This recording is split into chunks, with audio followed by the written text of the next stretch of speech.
நம்ம இப்போ எங்கே போகிறோம்டா? சரவணா ஸ்டோர். ஆங்கிலுக்கு ஒரு சென்னை எழுப்புக்கு சரவணா ஸ்டோர். வா என்ன மங்கி போய். எஸ், நாங்கள் வந்து இப்போ சரவணா ஸ்டோர் போகிறோம்.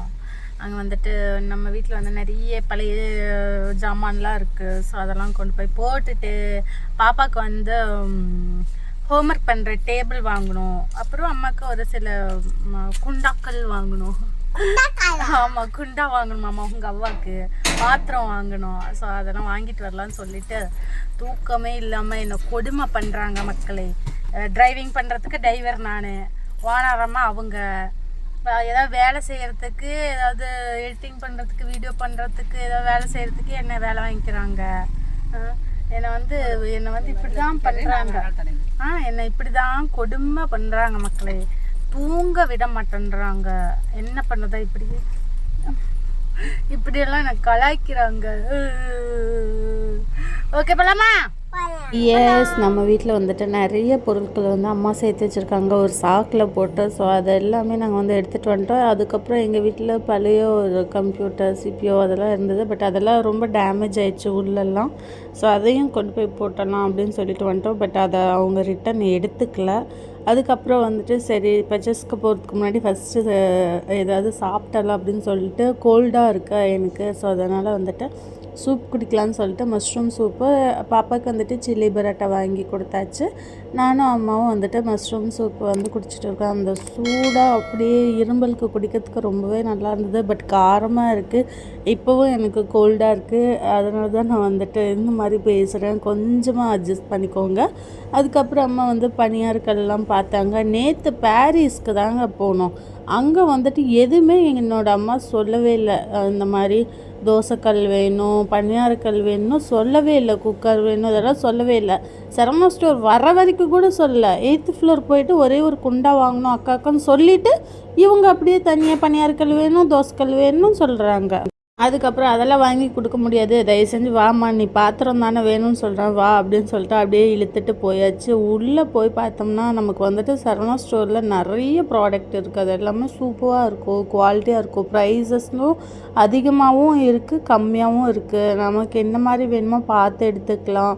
ஸோ நிறைய திங்ஸ் இருக்குது. எது இல்லைங்கிற அப்பா அம்மாவை தவிர்த்து சரவணா ஸ்டோரில் எல்லாமே வாங்கலாங்க. நிஜமாகவே இது ப்ரொமோஷன்லாம் இல்லை. என்னோடய தங்கச்சி சொல்லியிருக்கா, அக்கா சரவணா ஸ்டோர் ஓப்பன் பண்ணுறதுக்கு ஓனர் ஒரு டைம் தான் வந்திருப்பாங்க, ஓனர் கூட இத்தனை வாட்டி வந்திருக்க மாட்டாங்க கடைக்க. ஆனால் நீ எதுக்கு எடுத்தாலும் சரவணா ஸ்டோர்னு போகிற. எங்களுக்கு போரூரில் இருக்கிறதுனால ரொம்ப கம்ஃபர்ட்டாக இருக்குது. அப்படியே அங்கே ஒரு சூப்பர் சாங் ஓடிட்டுருக்கு. என்னோடய one of the favourite album DJ ஓடுது. ஸோ டிஜேவோட சாங்ஸ் எனக்கு எல்லாமே பிடிக்கும். அங்கே எனக்கு ஒரு ஆசை சாங் பாடிட்டே இருந்தேன். பட் அங்கே வந்து காப்பிரைட்ஸ் இருக்கிறதுனால நான் வந்துட்டு அப்படியே வந்துட்டு மியூட்டில் போட்டுட்டேன். பட் அந்த லைன்ஸும் எனக்கு ரொம்ப பிடிக்கும். உன்னை போல ஒரு சின்ன பாப்பா பெற்று தருவியாவா, இல்லைன்னு தான் சொன்னால் போதும் பையன் தாங்குவேன். அதெல்லாம் சமலாம் எனக்கு ரொம்ப பிடிக்கும். இந்த மாதிரி ஆல்பம் சாங்ஸில் போடணுன்னு எனக்கு ரொம்ப ஆசை. நீங்கள் யாராவது ஆல்பம் சாங்ஸ் எழுதியிருக்கீங்க, லவ் சாங்ஸ் எழுதியிருக்கீங்கன்னா ப்ளீஸ் என்னை அப்ரோச் பண்ணுங்கள். எனக்கு அது ரொம்ப இன்ட்ரெஸ்ட்டு. ஸோ அதனால் என்னோடய சப்ஸ்கிரைபர்ஸ் யாராவது ஆல்பம் சாங் எழுதுறீங்க அப்படின்னா எனக்கு வந்து அப்ரோச் பண்ணுங்கள்.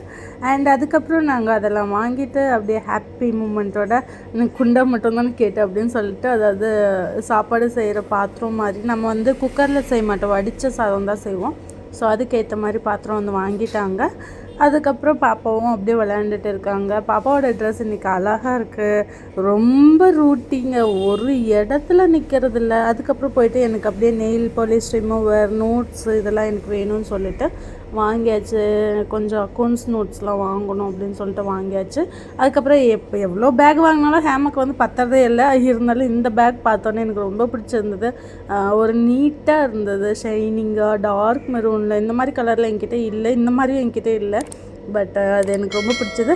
அப்படியே நம்ம ஷாப்பிங் முடிச்சுட்டு அப்படியே வரும்போது ராம் வித் ஜானு அக்கா வந்து இருந்தாங்க. ஸோ நான் இது வரைக்குமே யாரு கூடயுமே போய் செல்ஃபி ஃபோட்டோஸ் வந்து எடுத்ததில்லை. ஸோ ஆல்மோஸ்ட் நான் ஷூட்டிங் பண்ணும்போது ஆக்டர்ஸ் கூட எடுத்திருக்கேன். ஃபர்ஸ்ட் டைம் யூடியூபர் கூட எடுக்கிறேன் அப்படிங்கும்போது ஃபர்ஸ்ட்டு கப்பெல்லாம் நான் வந்து இவங்க கூட எடுத்திருக்கேன். ஸோ எனக்கு இவங்க வந்துட்டு ப்ராடக்ட் ரிவ்யூ போடுவாங்க, எனக்கு ரொம்பவே பிடிக்கும். அது கரெக்டாக இருந்தால் மட்டும் போடுவாங்க. அண்ட் ராம் வித் ஜானு பற்றி எல்லாருக்கும் நிறைய பேருக்கு தெரிஞ்சிருக்கும். ஸோ அவங்களோட லவ், அவங்களோட ரிலேஷன்ஷிப் எல்லாமே தெரிஞ்சிருக்கும் எல்லாருக்குமே.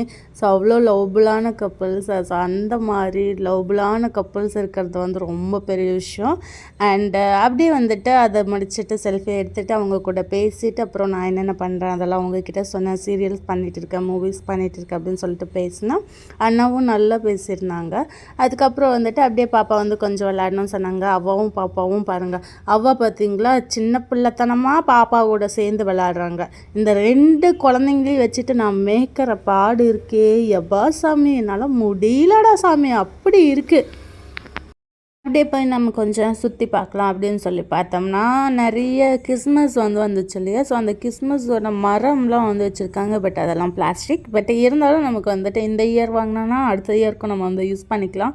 அங்கே இங்கே ஓடுறது வர்றது, அவங்க அவ்வாவா பொம்மை கேட்குறது, அம்மா பொம்மை வேணும் எத்தனை பொம்மை வாங்கினாலும் குப்பைமேடுக்கு தான் போதும், மறுபடியும் பொம்மை வேணும். அப்படியே என்னை இழுத்து சுற்றி விட்டுட்டா. அதுக்கப்புறம் பார்த்திங்கன்னா சரி அவளுக்கு வந்து இந்த கிறிஸ்மஸ்க்காக பொம்மை வாங்கலாம் அப்படின்னு சொல்லிட்டு போனால், அம்மா இங்கே வாங்கலேன்னு அப்படியே கூட்டிகிட்டு போகிறேன். எங்கே தான் போகிறான்னு சொல்லி பார்த்தா அங்கே போயிட்டு அதே பொம்மை வேணும் அப்படின்னு சொல்லி கேட்குறாங்க. இது எந்த சைடு கேப்பில் வந்து பார்த்தான்னு தெரியல. இந்த ரேக் இருக்கிறதே நான் பார்க்கல, கவனிக்கல. அங்கே நான் கிறிஸ்மஸ் ஃபேஸ் ஒன்று எடுக்கலாம் அப்படின்னு சொல்லிட்டு போனால் இங்கே வாங்கம்மா அப்படின்னு கூப்பிட்டுட்டு அங்கே போய் பார்த்து இன்னும் காஸ்ட்லி பொம்மையை எடுத்து கையில் வச்சுட்டு அம்மா ப்ளீஸ் அம்மான்னு கேட்கும்போது ரொம்ப பாவமாக இருக்குது. அதை பார்த்தீங்களா, ஃபஸ்ட் டைம் அவள் எடுக்கிறா, அதில் என்னென்ன இருக்குன்னு எல்லாம் பார்த்துட்டு அது அவளுக்கு ஓகே அப்படின்னா அம்மா இது மட்டும் ஓகே ப்ளீஸ் அம்மாங்கிற. நெக்ஸ்ட்டு அப்படியே நாங்கள் கீழே வந்துட்டு அதுக்கப்புறம் ஏதாவது சாப்பிட்லாம் அப்படின்னு சொல்லி பார்த்தோன்னா பாப்பா ஐஸ்கிரீம் கேட்டால். ஸோ அதனால் பாப்பா வந்து மோஸ்ட்லி இந்த மாதிரி குச்சி ஐஸ் தான் வந்து விரும்பி சாப்பிடுவோம். அதை சாப்பிட்டுட்டு நான் வந்து ஒரு ஸ்வீட் கார்ன் வாங்கியிருந்தேன். ஸ்வீட் கார்ன் வாங்கிட்டு எனக்கு இன்னும் பசி ஆயிடுச்சு. நைட் டின்னர் 8:30 ஆகிடுச்சு. ஸோ நம்ம வந்து மோமோஸ் சாப்பிட்டுக்கலாம், டின்னருக்கே மோமோஸ் சாப்பிட்டுருக்கலாம்னு சொல்லிட்டு ஆளுக்கு ஒரு கப் வாங்கிட்டு நானும் அம்மாவும் வந்துட்டு மோமோஸ் சாப்பிட்டுட்ருக்கோம். அந்த சூடாக வெஜ் மோமோஸ் தான் சாப்பிட்றோம். அது வந்து சாப்பிட்டுட்டு என்னோடய டின்னர் வந்து நான் வந்து ஃபினிஷ் பண்ணிக்கிட்டேன்.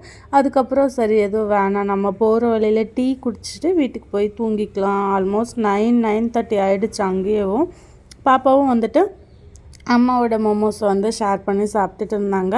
அதுக்கப்புறம் நாங்கள் பழைய ஜமான் போட்டோம் இல்லையா, அங்கே வந்துட்டு கம்ப்யூட்டர்ஸ் இதை மட்டும் வாங்க மாட்டேன்னு சொன்னாங்க. எங்களோட பாத்திரம்லாம் வந்து எடுத்துக்கிட்டாங்க. அந்த கம்ப்யூட்டர்ஸ்லாம் அங்கேயே இருக்குது. அதுக்கப்புறம் அதெல்லாம் நாங்கள் ரிட்டன் வாங்கிட்டு நாங்கள் எங்கள் வீட்டுக்கு வந்துட்டோம். நான் ஏன் இதை போடுறேன் அப்படின்னா, ரொம்ப நாள் வந்து நம்ம ஒரு பொருளை தேக்கி வைக்கும்போது அதோட அருமை வந்து அதுக்கு தெரியறதில்ல. ஸோ பாசமும் அப்படி தான். கொஞ்ச நாள் பாசம் இருக்கும்போது எல்லோரும் புரிஞ்சுக்கணும்.